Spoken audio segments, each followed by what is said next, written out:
I'm Maring again. Gusto ko lang ipakita sa inyo ang kalikasan dito sa Tel Aviv, Israel.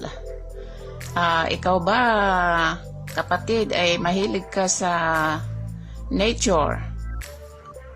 Dito sa gilid ng Hayarkon, along Hayarkon dito sa Tel Aviv, makikita mo yung maliit na kalikasan dito sa gitna ng park. Sa park na kalikasan. So ito, makikita natin ang itong cypress tree dito sa park ng Hayarkon.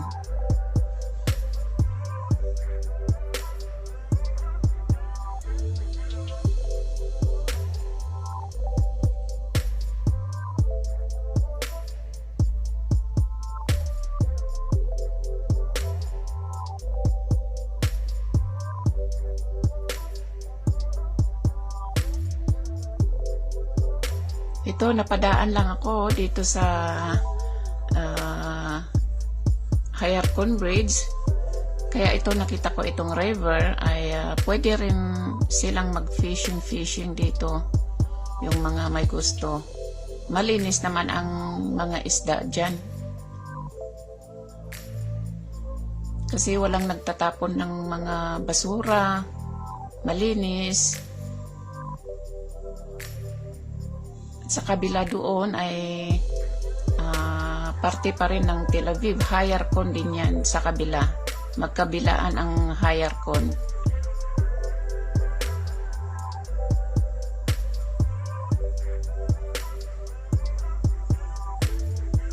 Itong puno na cypress ay ito yung puno noong unang araw dito sa Israel. Kung matatandaan ninyo ang story sa Bible na yung puno kung saan nila kinukuha na ginagawang gusali.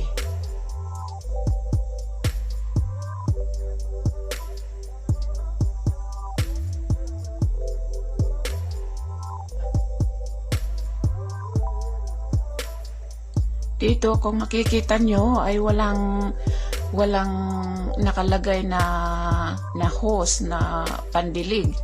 Pero believe kayo, dito sa bansang Israel, yung mga kahoy na yung cypress ay hindi kailangan diligan.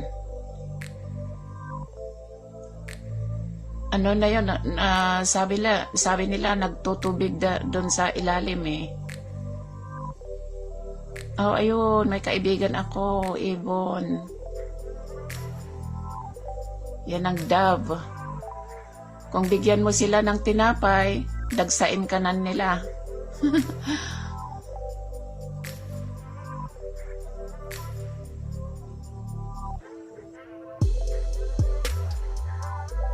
Dito naman, dito sa may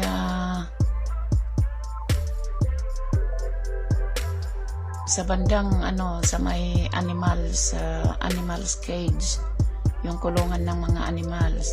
Ayun, may tao na nagpapakain sa mga iba't ibang animals dito. Kahit maliit lang, at least mayroon silang mapapasyalan yung mga bata dito sa park. Gitna ng kalikasan nila dito, nature nila dito. Yun, tatakaw yung mga swan.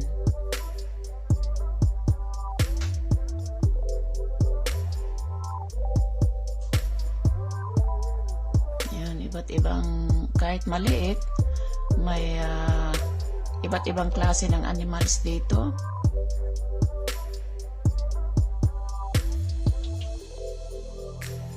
Little zoo, kumbaga sa atin. Maliit na safari.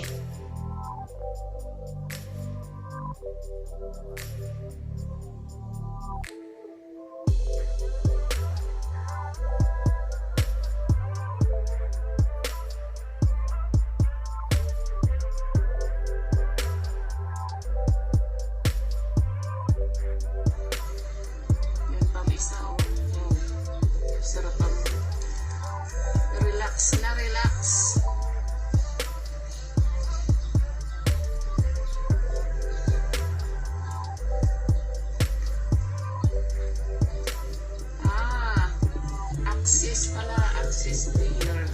Deer. Ayan.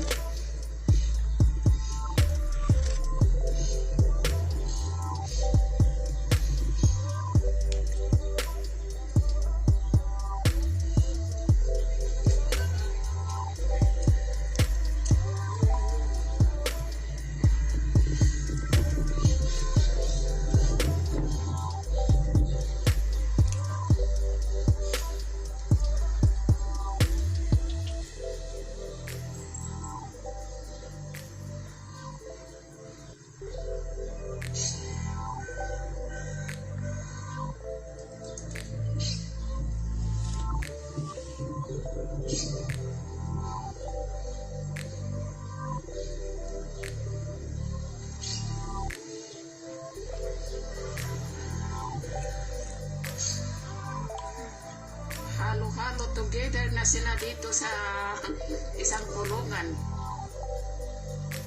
Buti nga dito, sentro ng dito sa may Hayarkon, sentro ng ano ba yun, park, may nilagay silang ano, bird at animal ano dito, kulungan.